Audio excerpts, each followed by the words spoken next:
네, 시청자 여러분 안녕하십니까. 계속해서 대구에서 전해드리겠습니다. 대구와 경북에는 오늘 새벽부터 시작해서 비가 내리고 있습니다. 지금까지의 강우량은 구미와 김천이 22.5mm, 고령이 14.5, 대구가 12.5mm를 기록하고 있습니다. 이번 비는 내일 오전에 그쳤다가 모레 낮에 다시 내리겠고 예상 강우량은 10에서 30mm입니다. 오늘 낮 최고 기온은 대구 14.2도, 구미가 14.1도, 안동 12.6도, 포항 14.5도에 머물렀습니다. 이번 주말은 대부분 흐리고 비가 오는 가운데 낮 기온이 19도 정도에 머물러 다소 쌀쌀하겠습니다. 헌법재판소가 선거구의 인구 편차를 2대 1까지 허용한다는 결정을 하면서 파장이 일고 있습니다. 지역 정치권은 농촌 지역 침체와 도농 간 불균형이 심해질 것을 우려하고 있고 선거제도 개혁 논의가 필요하다는 목소리도 커지고 있습니다. 도건엽 기자입니다. 헌법재판소가 제시한 기준에 따르면 경북에서는 경산 청도 한 곳이 상한을 넘었고 김천과 영천, 상주, 문경 예천과 군위 의성 청송, 영주 등 6개 지역구가 하한에 미달됩니다. 지역 정치권에서는 이 가운데 3곳 정도는 줄어들 가능성이 있을 것으로 보고 있습니다. 대구에서는 북구을 선거구가 상한을 넘겼고 동구갑은 하한선에 미달되지만 선거구 경계를 조정할 경우 의석수에 변화는 없을 것으로 전망됐습니다. 지역 여야 의원들은 지역을 홀대하는 선거구 제도 개편이 되어서는 안 된다고 목소리를 높이면서 이참에 선거제도 전반에 대한 논의도 필요하다고 밝혔습니다. 우리는 단원제이기 때문에 인구 편차도 중요하지만 지역 대표성도 중요하거든요. 중대 선거구라든지 또 가능하면 지역을 좀 덜 줄이는 방법을 연구를 해야 되겠다. 중대선거구제를 한다든가 또 권역별 비례대표제를 도입한다든가 아니면 석패율제를 도입해서라도 여러 가지 보완해서 지역 대표성을 보완하지 않으면 안 된다고 생각하고 지역 대표성도 중요하지만 지역주의 고착화와 사회 소수자의 목소리를 대변하는 데 한계를 보였던 소선거구제의 문제점을 보완해야 한다는 지적도 나오고 있습니다. 사회 각 분야를 대표할 수 있는 대표성을 더욱더 확보할 수 있는 비례대표제 확장이라든지 다양한 방식의 논의가 앞으로 더욱 활발히 전개되었으면 하는 바람입니다.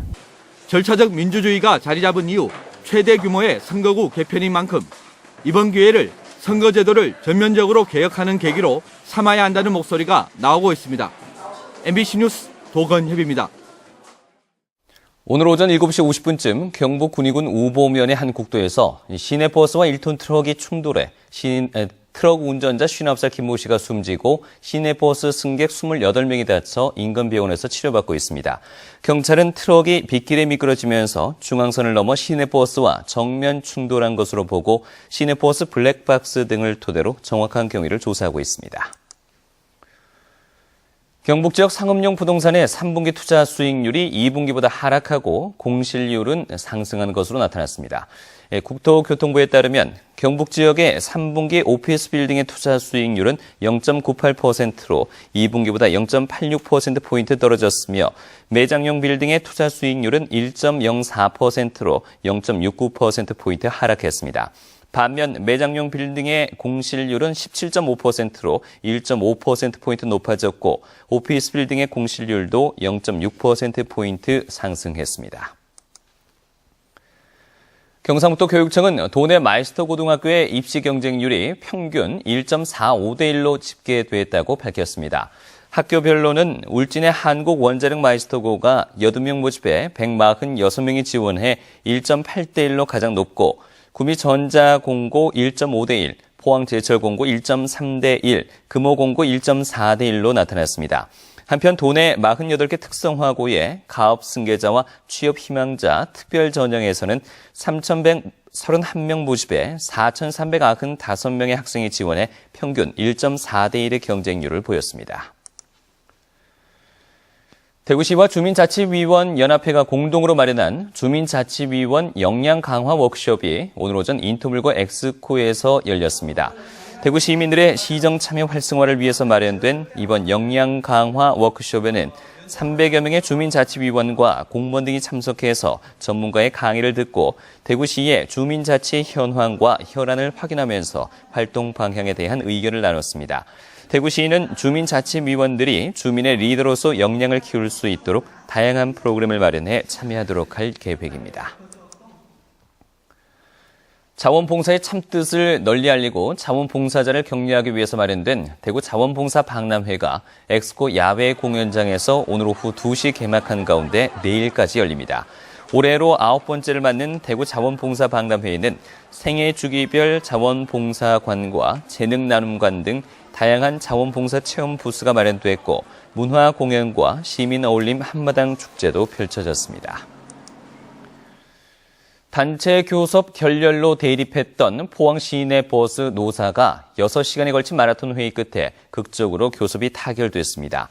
어제 열린 경북지방노동위원회의 조정 결과 노사는 임금 9만 원 인상과 함께 격일제 근무를 폐지하고 2016년 9월부터 1일 2교대제를 시행하기로 합의했다고 밝혔습니다.